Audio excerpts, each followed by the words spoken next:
আছে বলে ঠিক আছে, এখন আমাদের বাংলাটা ঠিক আছে। ওনাকে বলবো ওনাকে লাখ লাখ শুক্রিয়া, ঠিক আছে, এত উপকার করছে, ঠিক আছে, আমাদের গরিবের পাশে আছে, ঠিক আছে। কথা দিয়ে কথা রাখার নাম মমতা বন্দ্যোপাধ্যায়। কথা দিয়েছিলেন বেকারদের পাশে দাঁড়াবেন যতদিন না পর্যন্ত তারা চাকরি পাচ্ছে।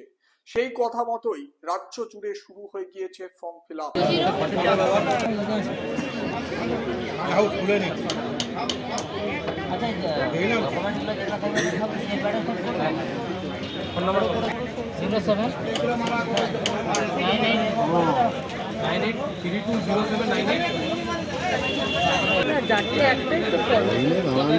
সময় লাগে।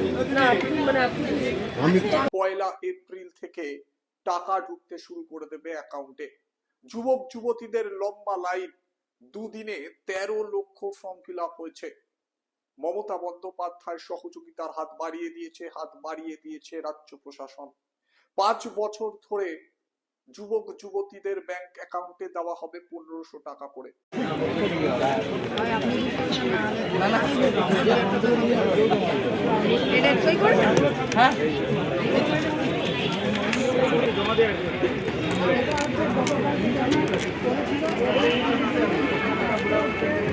উপকৃত হচ্ছেন পড়ুয়ারা। MA পাস, PhD পাস, এমনকি ডাক্তারি পড়ুয়া তারাও এই লাইনে দাঁড়িয়েছে।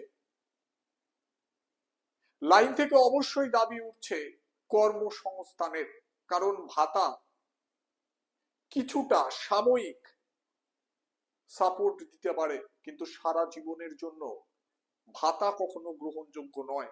সকলে চাইছে কর্মসংস্থান, কিন্তু কোথাও তো গিয়ে সহযোগিতার হাত বাড়িয়ে দিয়েছে রাজ্য প্রশাসন। গোটা দেশ জুড়ে বেকার যন্ত্রণা।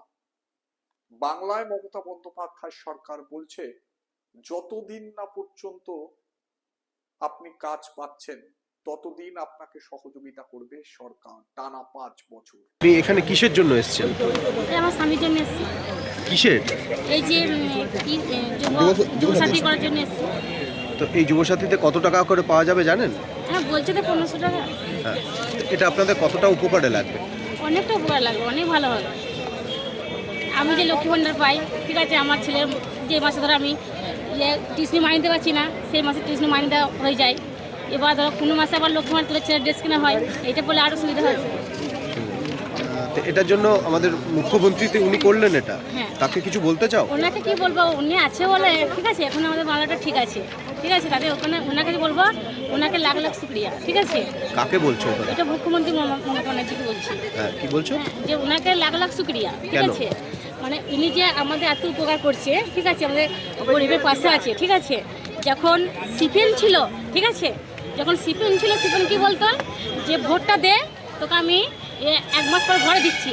যখন সিপিএম যখন ভোটটা পেয়ে গেত, সিপিএম কিন্তু আমাদের বিচারেও আসতো না। যখন একটা আমাদের গ্রামে যে একটা বিচার দেবো না, তখন পার্টির লোক আসতো না, ঠিক আছে। আর এখন মুখ্যমন্ত্রী মমতা ব্যানার্জি এসে, ঠিক আছে, আমাদের অনেক উপকার হয়েছে। আমার মা ঘর পাচ্ছে, রেশনের চাল পাচ্ছে, লক্ষ্মী ভান্ডার পাচ্ছে, এইটা আমাদের কাছে অনেক অনেক শুক্রিয়া। তো আবার বলছে দিদি যখন এই প্রকল্প শুরু করেছে বন্ধ তো হবেই না, বরং টাকার পরিমাণ আরো বাড়তে পারে। মমতা বন্দ্যোপাধ্যায়ের উপর এই আস্থাটাই তৃণমূল কংগ্রেসের সরকারকে অনেকটা এগিয়ে রাখবে। কি বলছেন যুবক যুবতীরা, শুনুন। হ্যাঁ, ভালোই লাগছে, কারণ এটা ভবিষ্যতে কাজে দিতে পারে। তো আমি গ্র্যাজুয়েশন হয়ে গেছে, তো এবার চাকরির চেষ্টা করব, তো সেক্ষেত্রে ভবিষ্যতে কাজে দিতে পারে ততদিন না পাচ্ছি। এই যে গভর্নমেন্টের এই ভাবনাটাকে আপনি কি বলবেন? এটা তো খুবই ভালো, কারণ আমরা এখন যতদিন না কাজ পাচ্ছি, তো কিছু একটা হাত খরচা গভর্নমেন্ট থেকে আমরা পাচ্ছি, এটা কাজে লাগাতে পারবো। ঝাড়গ্রাম গভর্নমেন্ট মেডিকেল কলেজে অপারেশন থিয়েটার টেকনোলজির আন্ডারে আছে, তো কিছুটা হয়তো হেল্প হবে আর কি। খাতা কলম পেন্সিল কিনতে কিছুটা হেল্প হবে হয়তো। আমার তো মেডিকেলের বইয়ের অনেক দাম, সেক্ষেত্রে একটু হেল্প হতে পারে। এই প্রকল্পটাকে কেমনভাবে দেখছো তোমরা? ভালোভাবেই দেখছি, বিকজ অফ প্রকল্পটা ম্যাডাম যখন শুরু করেছেন নিশ্চয়ই ভালো কিছু উদ্দেশ্যের জন্য শুরু করেছেন, হয়তো বেটার অপরচুনিটির দিকে যাবে প্রকল্পটা।